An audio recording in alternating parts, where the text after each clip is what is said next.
성탄절이 딱 4일 앞으로 다가왔어요. 그리고 우리는 2주 전에 오늘 본문의 말씀으로 설교를 들은 바가 있습니다.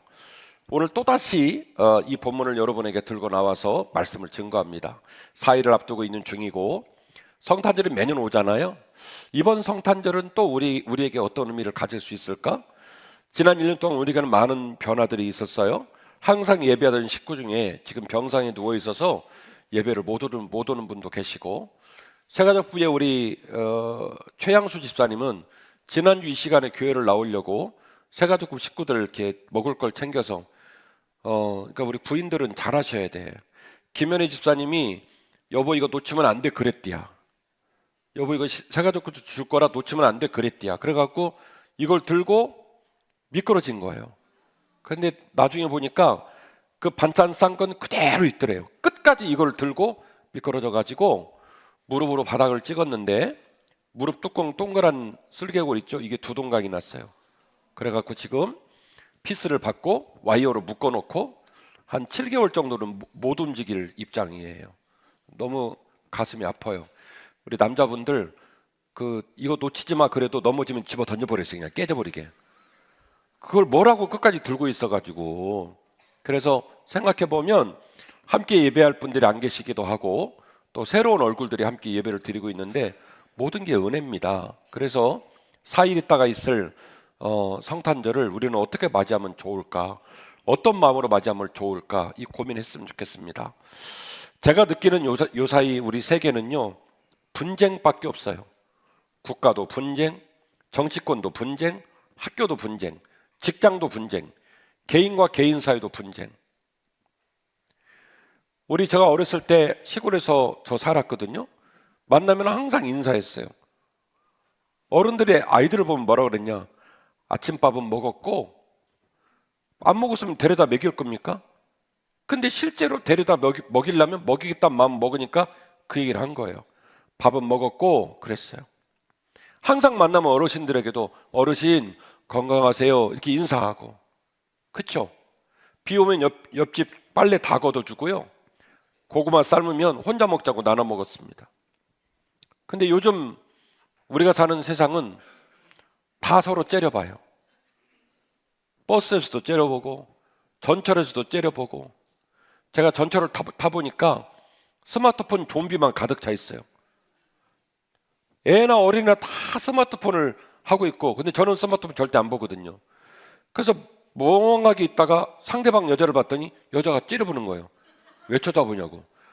그래갖고 괜히 봉 쳐다봤다가 창문 쳐다봤다가 내가 내 눈가를 가지고 어떻게 하지를 못하겠는 거예요. 분쟁해요. 국가가 분쟁하고.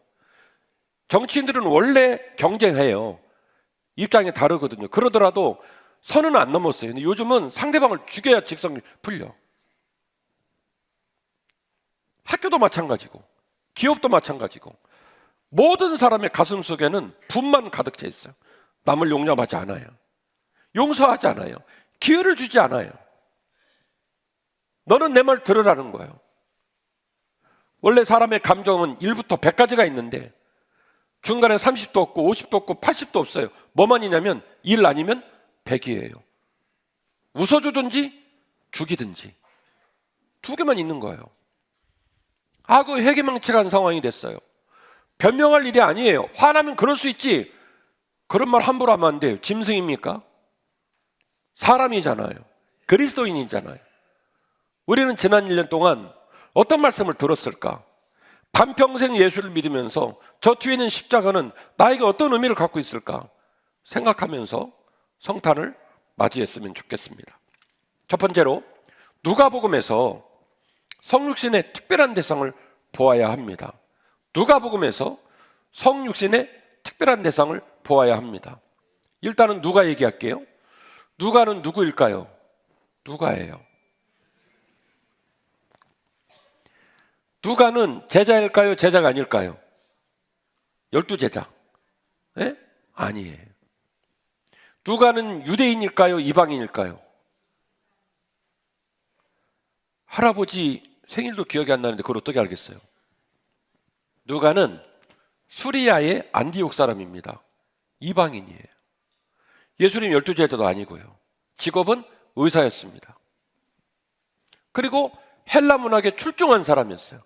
그래서 이 헬라 언어 자체가 되게 문학적인 언어인데 그 문학적인 단어로 아주 뛰어난 수사학적인 문장을 구성할 수 있는 힘을 가진 사람이었어요. 누가라는 사람은.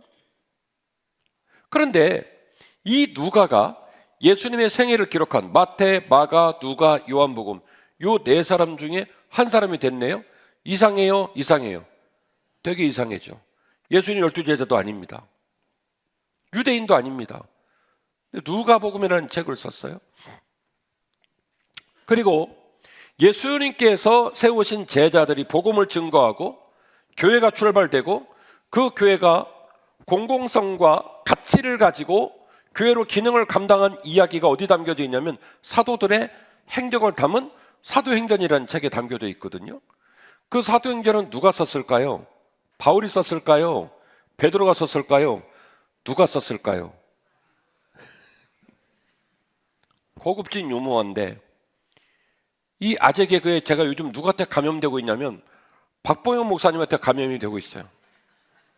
사무실에 그렇게 경계를 늦추면 바로 또 아재 개그가 나와가지고 제가 감염됐네요. 사도행전은 누가 썼냐면 누가가 쓴 거예요. 바울이 쓴 것도 아니고 베드로가 쓴 것도 아니고 누가가 썼어요. 따라서 누가라는 사람의 역할은 굉장히 특이한 사람이면서 중요한 역할을 감당하고 있습니다. 12제자도 아닌 사람이, 유대인도 아닌 사람이 예수님의 행적을 기록한 4가지의 사복음서 중에 자기 이름으로 되는 한 권을 갖고 있고 더군다나 그걸 뛰어넘어서 사도들의 행적을 기록한 사도행전이라는 책을 쓴 사람도 누구냐면 누가예요. 그리고 사도 바울이 30세 정도에서 예수님을 다메섹 도상에서 만나고 그리고 약 33년에서 30년 동안의 기간 동안 오랜 세월 주의 복음을 증거하다가 로마에서 옥중에 투옥되고 순교에 죽을 때까지 맨 마지막 순간까지 사도 바울을 주치의로 돌봤던 사람도 누구냐면 누가예요. 굉장히 특별한 지위를 가진 사람입니다. 자, 이 누가라는 사람의 언어와 누가라는 사람의 관심사와 누가라는 사람의 논조로 누가복음을 썼어요. 그러니까 누가복음은 좀 특별하겠어요? 특별하겠어요? 당연히 특별하죠. 논조가 달라요. 우리 윤영열 장로님은 미술 전문가입니다. 그래서 이야기를 하다 보면 그 이야기의 논점 중에 미술적 표현과 미술적인 지식이 굉장히 많이 작동을 해요. 왜냐하면 당신 직업이 미술가니까 그런 거예요. 옆에 계신 김태국 장로님은 토목 전문가예요. 우리가 산행을 간다든지 여행을 가보면 항상 하시는 말씀이 목사님 제가 이 교량을 났습니다. 이 도로를 노는 데는 6개월 걸렸습니다. 가는 곳마다 그 얘기를 하세요. 근데 사실은 저는 그 도로를 모르고 지나가도 별 상관은 없거든요. 근데 우리 장로님이 얘기해. 왜?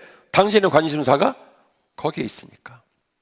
누가는 누가의 언어, 누가의 관심사, 누가의 논조가 특별하게 있어요. 자, 그 관심을 가지고 오늘 본문을 보려고 합니다. 일단 예수님의 생활을 기록한 성경이 네 개니까 그 4개의 성경에서 예수님 탄생한 얘기가 중요하겠어요? 중요하겠어요? 굉장히 중요하죠. 그런데 놀랍게도 마가복음하고 요한복음은 예수님의 탄생 얘기를 다루고 있지 않습니다. 심지어 요한복음은 태초에 말씀이 계시니라 이렇게 가버립니다. 그래서 예수님 얘기가 갑자기 하늘에서 뿅 나타나거나 땅에서 솟아난 것처럼 느닷없이 예수님 얘기가 시작이 돼요. 예수님 탄생 얘기를 말하고 있지 않습니다. 그 다음에 마태복음 같은 경우에는 예수님 탄생에 관한 이야기를 정치적 환경, 인류적 관점, 그리고 국가적 관점에서 이야기를 합니다. 우리가 잘 알고 있는 것처럼 예수님 탄생이 예고되면서 동방박사가 등장을 하고 동방박사가 또 예루살렘으로 내려오는 과정 속에 헤롯 대왕이 연루가 돼가지고 또 이리 가라 저리 가라 얘기하고 우리가 알고 있는 그 모든 얘기가 어디서 나오는 내용이냐면 마태복음에서 나오는 내용이에요. 그리고 동방박사들이 3가지 예물을 드리고 하나님의 선하신 인도하심을 쫓아서 헤롯 대왕한테 그 얘기를 안 하고 집으로 돌아가 버리고 열받아지고 헤롯 대왕이 그 누군지를 모르니까 그 나이 인근에 있는 앞뒤로 있는 모든 영화를 학살시킨 그 어마어마한 대학살 이야기가 어디서 나옵니까? 마태복음에서 나옵니다. 그래서 예수님의 탄생 이야기를 말하고 있지만 그것이 우주적이고 국가적이고 종교적인 이야기로 거침없이 쭉 그런 일변도로 얘기되고 있는 성경이 마태복음이에요. 그러면 마가복음하고 요한복음은 예수님 얘기를 아예 언급을 안 하고 있고 탄생을, 마태복음은 언급을 하는데 논점 자체가 정치적이고 국가적 개념이에요. 그러면 일주일 1년 동안 열심히 살다가 성탄절을 4일 앞두고 있는 우리들, 그 우리들이 나한테 예수님은 어떤 분일까? 예수님은 나에게 어떤 모습으로 찾아왔을까? 지금 말한 예수님 평생 얘기가 4개밖에 없는데 지금 제가 소개한 연결시킨 3가지의 복음서를 보면 우리 개인이 주님은 나에게 어떤 분일까? 나는 어떤 마음으로 주님을 맞이할까? 이걸 알 길이 있나요? 없나요? 없어요. 방금까지 말씀드리는 걸로. 혹시 여러분이 헤롯 대왕의 후손은 아니죠? 뭐 연관이 안 돼요. 연관이. 그런데 말이죠. 누가복음은 굉장히 개인적 관점으로 예수님의 탄생 이야기를 기록하고 있습니다. 세례요한의 탄생 예고가 나오게 됩니다. 세례요한이 탄생된 예고는 되게 웃겨요. 세례요한이 태어나는데 누구 때문에 태어난다고 예고를 하냐면 예수 그리스도의 그 길을 평탄케 하기 위하여, 그 첩경을 열기 위하여 누가 온다? 세례요한이 온다. 그렇게 예고를 받아요. 한 개인의 일상이 메시아의 오심에 이른바 초청하는 연결자로 등장을 하게 되고, 그래서 예수님 탄생이 나오게 되고, 사가랴가 그 얘기를 듣고 엘리사벳이 임신을 하고, 그래서 사가랴와 엘리사벳이 그 사실을, 어떻게 보면 우리 아들이 넘버 2가 된다는 건데, 어떻게 보면 우리 아들이 예수님 때문에 짧게 살다 간다는데도 불구하고 엘리사벳이 하나님께 찬양을 하게 되고, 마리아는 본인이 남편을 아직 합방을 하지 않은 상태에서 아기를 낳는다는데도 마리아가 찬양을 하게 되고, 세례 요한이 탄생을 하게 되고, 그런 각자 각 사람의 이야기 속에서 말씀을 걸어주시고 소통하고 역사를 진행하는 개인적인 메시아의 오심을 중심으로 누가복음이 쭉 진행이 되어집니다. 특별히 예수님의 탄생 이야기에 중요한 인물들이 있는데 목자들 얘기가 나오게 됩니다. 여러분, 사람들은 밤에는 자요, 일해요? 자죠. 목사님, 일하죠. 특수 직종들이 일을 합니다. 일반적인 사람은 밤에 일하지 않아요. 그런데 고대 근동은요, 더욱이 밤에 일을 할 수가 없어요. 지금 국가의 문명이 좋아져 가지고 도시시설 잘 돼 있고 가로에 불 켜 있고, 그래도 밤에 활동하기 쉽지 않아요. 일교차가 굉장히 심합니다. 우리도 일교차가 심할 때 뉴스에서 뭐라고 그래요? 기상캐스터가 감기 조심하세요 이러잖아요. 그런데 이 이스라엘 지역은요, 낮에는 더워서 죽고 밤에는 추워서 죽고 이래요. 그래서 밤에 일하는 거 쉽지 않아요. 밤엔 다 자요. 그런데 그 밤에 잠을 안 자고 일을 하는 사람이 있었대요. 그게 누구냐면 목자들이었습니다. 또 이 오늘 읽으신 본문의 말씀 앞뒤에 계속 나오는 내용을 소개하고 있는 중인데요. 누가복음 2장 25절 말씀을 보니까 시몬이라는 할아버지 얘기가 나옵니다. 그 사람은 의롭고 경건한 노인이었대요. 근데 그의 삶은 외로웠대요. 앞서 제가 오늘 말씀을 시작하면서 우리가 살아가는 이 문명의 시대가 뭘로 가득 차 있다? 분노로 가득 차 있다. 편안함이 없다. 서로 싸우고 정죄하고 미워하고 갈등하고 평안하질 않아요. 그런데 이 시몬이 활동하고 있는 예수님이 탄생하는 그 시절도 지금의 우리 모습과 매우 유사합니다. 로마가 이스라엘을 먹었습니다. 이스라엘의 왕이라는 사람은 원래 이두메 사람입니다. 헤롯 집안이 이스라엘을 통치하고 있는 중인데, 크게는 로마의 눈치를 보고 작게는 어떻게든지 이두메 사람들이면서 유대인들의 환심을 얻어서 왕정을 진행하려고 그 생각밖에 없습니다. 안티오코스 4세 이후로 예루살렘 성전에는 제사장직이 매직이 돼가지고 성전세를 걷고 종교적인 리더십으로 오직 그 종교적인 관심사만 갖고 있는 정치적 제사장들이 예루살렘에 있습니다. 그러니 그 상황 가운데 믿음을 지키고 하나님을 사랑하는 믿음의 사람들 사는 게 얼마나 힘들었겠어요. 시므온은 외로웠대요. 그러나 그는 경건한 사람이고 그는 의로운 사람이었대요. 그런데 누가복음 2장 25절 말씀 보니까 그런 시므온 할아버지 머리 위에 항상 성령께서 임재하시고 내주에 계셨다고 성경은 이야기합니다. 그 뒤에는 안나라는 노 선지자 얘기도 나오게 됩니다. 84세이신데 남편하고 결혼을 몇 시 했는지 모르겠지만 남편하고 결혼해가지고 7년 만에 헤어지게 된 거예요. 그리고 과부로 평생을 산 거예요. 힘들었겠어요? 힘들죠. 그런데 그 안나라는 여인 얘기가 나옵니다. 거기를 잠깐 들어보실래요? 제가 여러분에게 소개한 목자, 시므온 할아버지, 안나 할머니, 마태복음에서 말하고 있는 어마어마한 이야기, 얼굴도 모르는 동방박사를 우리는 성탄절만 되면 여기다 걸어놓잖아요. 궁금해가지고. 네? 그리고 그들이 갖고 왔던 세 가지의 예물, 그 나라의 왕이던 헤롯 이야기, 막 되게 성스럽고 굉장히 거대 담론으로 등장이 되는 메시아의 임재 사건 이야기, 그 논조를 따져보면 누가복음에 등장하는 인물들은요 되게 웃겨요. 안나가 어쩌다고요? 시므온이 어쩌다고요? 그런 식으로 예수님 탄생 얘기를 하면은 예수님 탄생 얘기만 50장 써도 모자랄걸요? 동네 사람 다 써야 되겠네요. 그렇죠? 심지어 밤에 양들을 지키는 목동 얘기까지 언급을 하니 되게 웃기잖아요. 그럼 누가는 뭘 얘기하고 싶었을까요? 앞서 말씀드린 누가는 이방 사람입니다. 직업이 의사라 꼼꼼한 사람이고 사물을 볼 때도 논리적으로 보는 사람입니다. 예수님의 무릎에서 배웠던 12명, 예수님을 다메섹으로 갈 길 위해서 정통으로 만나가지고 인생을 뒤집고 오직 복음을 증거하기 위해 인생을 투신하고 있는 바울, 그 모든 사람들을 한 발 떨어져서 바라보고 그들에게 일어나고 있는 현상들, 그들이 고백하는 예수님, 그 예수님이 선포되어지고 그 선포된 예수님이 어떤 변화를 나타내는지를 계속 지켜보는 누가가 누가의 시각과 누가의 온도와 누가의 표현 방식으로 예수님 탄생 얘기를 하고 있는 거예요. 성육신, 인카네이션은 전 우주적 사건입니다. 굉장히 종교적 사건입니다. 신이 인간이 되셨다.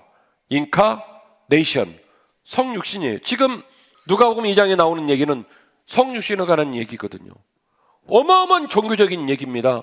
전 인류적이고 국가적인 얘기입니다. 그런데 누가는 포인트를 거기에 두지 않습니다.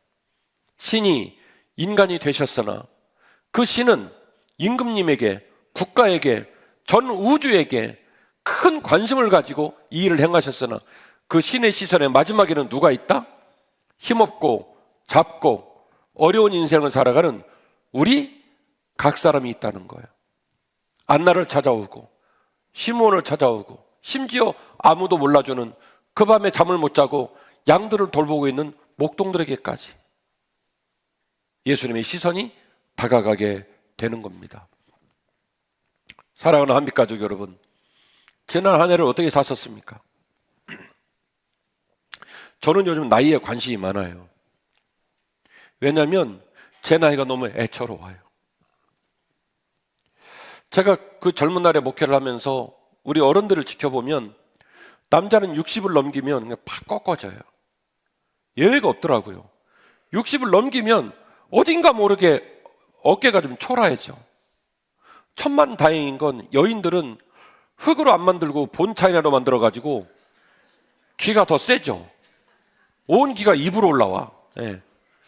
그 여인들은 그래도 좀 이렇게 잘 버티는데 남자들은 60 먹으면요 그냥 팍 꺾어지는 거예요. 제가 56세라고 빡빡 우기지만 우리가 흔히 말하는 한국 나이는 57세입니다. 그리고 이제 20일 지나면 이제 50. 그러니까 몸부림을 쳐도 60이라는 나이로 계속 끌려가는 입장인 거예요. 그래서 나이에 관심이 많아요. 저보다 어른인 우리 선배들은 목사님은 그 나이면 괜찮지 뭐 나는 지금 이미 가시오 뭐 이러는 분도 계실 거예요. 한 해를 시작할 때 이것도 해보리라 저것도 해보리라, 나 목사인데 나 장로인데 올해는 좀 이렇게 살아보리라 마음을 먹고, 마음은 참 생각은 많았는데 눈만 뜨면 그냥 부지런히 살다 보니까 어느새 12월이 돼버린 거예요. 그리고 이제 십며칠 지나고 나면 해가 바뀝니다. 2026이 돼요. 여러분, 한 해를 어떻게 사셨나요? 속절없이 한 해가 넘어가는 거예요.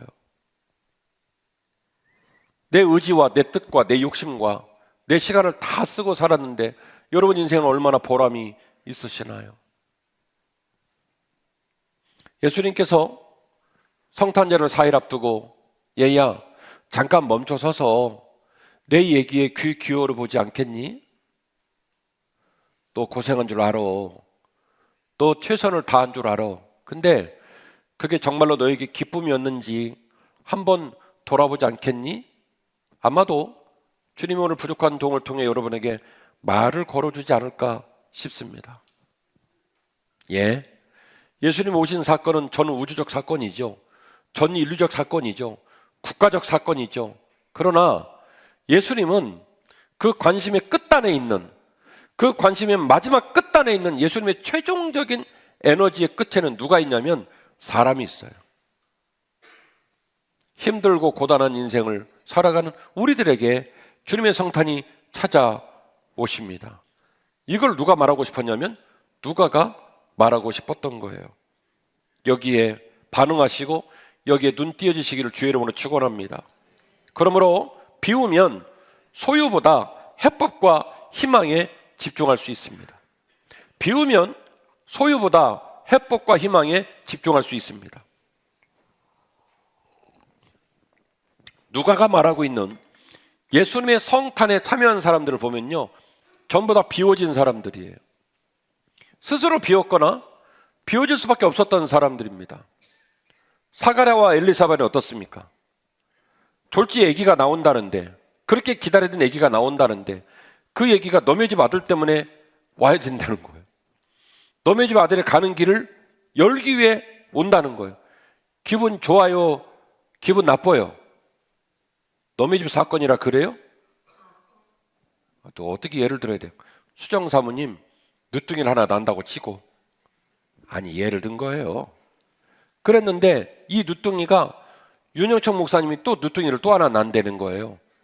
그래서 수정 사모님이 말하기를 너의 딸은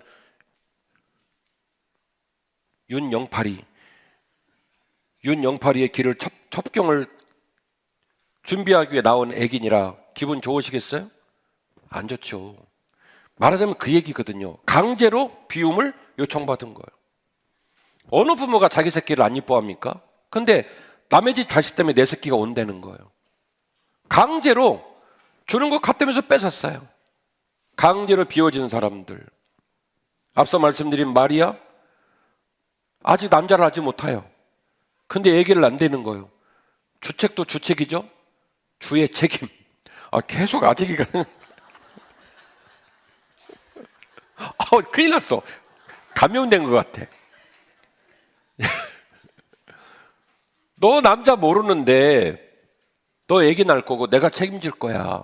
이렇게 말씀을 하신 거예요. 강제로 비워져 버린 거예요. 시몬, 안나 다 마찬가지입니다. 목자들 인생 자체가 비워졌어요. 날마다 다들 자는 밤에 고단하게 밤새도록 양을 지켜야 돼요. 낮아지고 깨지고 비워진 사람들, 그 비워진 사람들이 예수님 탄생의 주인공이 되어졌더라는 거죠. 모두 다 비워야 했거나 혹은 비워진 사람들입니다. 비움이 중요합니다. 비움을 경험한 자만이 진정한 찬양이 가슴 속에서 우러나게 되어 있습니다. 그 지역의 목자들이 밤에 밖에서 양떼를 지켰다 말씀드렸죠. 이 시간은 잔다고요. 근데 양을 지키는 생애 노정의 물질과 시간과 기회가 비워진 불쌍한 사람들, 고단한 사람들, 그 사람들에게 하나님의 영광이 임합니다. 성령이 천사와 같이 임합니다. 그들이 두려워합니다. 천사는 말합니다. 두려워하지 말아라. 걱정하지 말아라. 내가 너희에게 온 백성에 비칠 큰 기쁨의 좋은 소식을 가지고 왔으니 두려워하지 말아라. 그렇게 이야기를 하고, 너희가 가서 강부에 쌓여 구유에 누워있는 아기를 보리니 이것이 너희에게 뭐가 된다고요? 표적이 될 것이라. 세상에 어떤 신이 이런 방식으로 인간에게 찾아옵니까? 강보에 쌓여서 구유에 누워있는, 말밥통에 누워있다는 거예요. 이게 너희들에게 표적이라는 거예요. 하늘에서 구름을 타고 찬란한 광채와 함께 알을 깨고 와도 될까 말까 한데, 작고 가녀린 자의 모습으로 초라한 부모 밑에서 말밥통 같은 비참한 땅에 아기가 오셨는데 그것이 너희에게 줄 유일한 표적이라는 거예요. 지극히 높은 곳에서는 하나님께 영광이요, 땅에서는 하나님이 기뻐하시는 사람들 중에 평화로다 하니라. 2주 전에 말씀드렸죠. 이 기뻐하시는 사람들이라는 표현을 과거에는 해석을 할 때 온전한 사람, 거룩한 사람, 성숙한 사람으로 해석을 했지만 그 해석이 잘못됐노라고 신학자들이 정리를 했다고요. 여기서 말하는 기뻐하는 사람들은 온전하고 성숙하고 완벽한 사람을 말하는 게 아니에요. 예수 그리스도께서 선행적으로 은총을 베풀어 주신 그 대상자들이요, 부족하고 약하고 험한 인생을 살고 어려운 상황에 놓여 있지만 안나 할머니처럼, 시므온 할아버지처럼 동네 사람들 안 알아주고 그냥 외롭게 믿음을 지켜나가는 삶을 살고 있지만, 그러나 그를 사랑하고 그에게 손을 내밀고 그를 격려하니 그는 하나님이 기뻐하신 사람인 줄 믿으시기를 바랍니다. 오늘 예배하는 우리 모두가 하나님이 기뻐하는 사람들이 되시기를 주의 이름으로 축원합니다. 우리 챔버에 우리 영훈이 친구가 이렇게 트럼본을 불어요. 제가 며칠 전에 알았는데, 저는 우리 충이가 트럼본을 더 잘 부르는 줄 알았더니 충이가 항상 그런다네. 영훈이에 비하면 자기는 신들매를 감당할 수가 없다고 뭐 이런다는 거예요.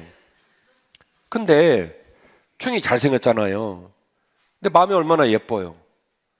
쟤도 남잔데. 근데 장로님이 얘기하기를, 뭐 장로님, 우리 영훈이가 저보다 훨씬 연주 잘해요. 저는 영훈이 반도 못해요. 이런다는 거예요. 얼마나 마음이 예뻐요. 그리고 영훈이가 쌍나발을 같이 불고 있는 중인데, 우리 장로님은요, 김태국 장로님 영훈이 걱정밖에 없어요. 나 그래서 영훈이가 아들인가 했어. 장로님 아들 따로 있어. 예. 제가 말하고 싶은 건 뭐냐면, 우리의 삶 가운데 우리 스스로 혼자서 살아가는 삶은 되게 험하고 무겁고 외로워요. 그런데 하나님께서는 우리를 사랑하셔서 적절한 때에 적절한 방법으로, 하나님의 시간과 하나님의 방법으로 우리를 싸매고 돌보고 격려하셔요. 넘어지지 않도록, 주저앉지 않도록 우리를 돌보십니다. 그 사실을 믿으시기를 주의 이름으로 축원합니다. 왜요? 그가 하나님이 기뻐하신 사람이니까. 우리 사랑하는 영훈이, 지금 얼굴이 안 보이지만, 영훈아, 그래, 하나님이 자네를 사랑해. 믿으셔야 돼요. 예, 그걸 믿어야 돼요. 자, 우리 중3층에 있는 우리 친구들도 그걸 믿어야 돼요. 예. 정차장, 정부장인가? 대답을 안 해. 예. 우리 모든 사람들이 하나님 앞에 이 모양 저 모양 서서 살아가는데, 주께서 우리를 먼저 사랑하셔서 기뻐하신다고 선언하시고 안아주시고, 그리고 우리에게 평화를 선물로 주심을 믿으시기를 주의 이름으로 축원합니다. 말씀의 결론입니다. 우리도 마음을 비우고 채우고 희망으로 나아가야 할 줄로 믿습니다. 누가복음에 등장한 모든 비운 자들의 특징은 그들이 비움으로 위로를 소망할 때에 성령님이 저들을 찾아오시고 이끌어 주시고 새로운 희망을 향해 걸어가게 하셨다는 것입니다. 우리 인생은 50보 100보입니다. 근데 그 사실을 몰라요. 여러분, 우리들 중에는 예쁜 분이 계세요. 잘생긴 분이 계세요. 근데 제가 목회 29년 해보니까 잘생기고 예쁜 거 한여름밤의 꿈이요. 금방 시들어요. 당신은 원래 예뻤었기 때문에, 당신이 원래 잘생겼었기 때문에 그걸 기준으로 계속 격려를 해주는 거지. 네. 오늘 오전에 메이크업을 하는데 최옥장 원사님이 요즘 그 만영이랑 보라랑 교회를 열심히 다니거든요. 그러니까 막 그 아들이 그랬대요. 교회 사람들은 다 저 약간 사기가 있으니까 믿으면 안 된다고 그랬더니 무슨 소리가 했어. 그랬더니 그 아들 재호를 교인들이 볼 때마다 잘생겼다, 이쁘다 막 그랬더니 그래갖고 이제 재호가 뭐 그랬나? 나 잘생겼대 이러니까 아빠가 하는 말이 교인들 말은 믿으면 안 돼 그랬다는 거예요. 그래서 뭔 말을 그렇게 하냐? 진짜 사랑하니까 멋있다고 한 거지, 예쁘다고 한 거지. 근데 정말로 우리의 잘생김과 우리의 예쁨이 한여름밤의 꿈이에요. 권력자가 되잖아요. 그 권력은 유한한 것이라 금세 유통기간이 끝나요. 권력도. 돈 많죠. 근데 여러분, 제가 목회를 29년 해보니까요, 돈은요, 내가 내 의지를 가지고 가치를 가지고 쓸 수 있을 때, 내가 원하는 방식으로 쓸 수 있을 때 그 돈이 비로소 내 돈이고 가치가 있어요. 아무리 돈이 많아도 일정 나이를 넘어가면요, 그 돈과 나를 연결시켜서 사람들이 말을 안 해요. 법적으로는 내가 소유자인데 사람들은 그 돈이 그 사람 거라고 말을 안 합니다. 본인만 몰라요. 조금 있으면 죽겠구나. 심지어 자녀들도 부모님의 그 돈이 부모님 거라고 말하지 않아요. 벌써 머릿속으로 계산이 굉장히 빠르게 돌아가요. 시간이 다 돼가는구나. 일정 시점을 넘어가면 그 어금니 같은 돈을 붙들고 통장에 넣어놓고 내 거라고 생각을 하는데 일정 시간을 넘어가면 그 돈하고 나하고 분리가 돼버려요. 아무도 그 돈과 연결시켜서 나를 말하지 않아요. 돈은요, 내가 내 의지를 가지고 가볍게 쓸 수 있을 때 그 돈에 담긴 땀과 그 돈에 담긴 눈물이 값어치를 발휘해요. 제가 말씀드리고 싶은 건 뭐냐면 우리 인생이 50보, 100보더라는 거예요. 삼세끼 같이 먹고 저녁 되면 자고 유한한 시간과 유한한 물질을 쓰다가 주님 품으로 가는 거예요. 근데 천년만년 살 것처럼 세상의 모든 기회와 소유가 내 것인 거니냥 한 해를 그렇게 살고 말았습니다. 한 줌의 흙으로 돌아가 아무도 모를 모습으로 끝나버릴 힘없는 인생. 잠깐의 소유를 영원한 것인 양 자만하며 살아가고 있는 우리들의 모습을 돌아보았으면 좋겠어요. 비우셔야 돼요. 내려놓아야 돼요. 내 안에 내가 너무 가득 차니까 아무도 들어올 수가 없어요. 하덕규 목사님이 옛날에는 유명한 가수였죠. 그가 가수 생활을 하며 내가 나중에 목회를 할까 말까 고민하다가 지었던 많은 일반인들이 많이 듣는 가요 안에 자기의 신학적 메시지를 담았죠. 그 유명한 곡이 뭡니까? 가시나무입니다. 내 안엔 내가 너무나 많아. 아무도 받아들일 수가 없다는 거예요. 심지어 작은 새 하나도 내 안에 들어와서 쉴 곳이 없다는 거예요. 공간도 없을 뿐더러 그나마 있는 공간에는 다 뭐가 있어요? 가시나무라. 삐쭉삐쭉 가시가 있어서 어떤 사람도 내 마음 안에 들어오질 못하고 내가 그를 섬기거나 내가 그를 쉬게 하지 못한다는 가슴 아픈 인간의 이 민낯을 가시나무라는 가요로 세상에 발표를 했고 많은 사람들이 그 곡을 좋아했습니다. 성령이 내주하시고 성령이 이끌어 주셔야 됩니다. 비울 때 비로소 찬양할 수 있고 비우면 문제보다도 해법과 희망에 집중할 수 있습니다. 비우면 채울 수 있고요. 예수 그리스도로 채워지면 우리는 뭘 말할 수 있습니까? 그때부터 희망을 말할 수 있습니다. 4일 남았습니다. 성탄을 준비하며 우리가 깨끗하게 비워지고 오직 예수 그리스도로 꽉꽉 채워지고 그래서 2026년을 준비하면서 주님과 함께 꿈을 꾸고 주님과 함께 희망을 품는 저와 여러분 되시기를 주의 이름으로 축원합니다. 하나님, 오늘 말씀 감사합니다. 그 말씀 영의 양식되게 하시고 오직 주님으로 마음을 가득 채워 주님이 기뻐하시는 믿음의 길을 온전히 걷게 하여 주옵소서. 예수님 이름으로 간절히 축복하며 기도하옵나이다. 아멘.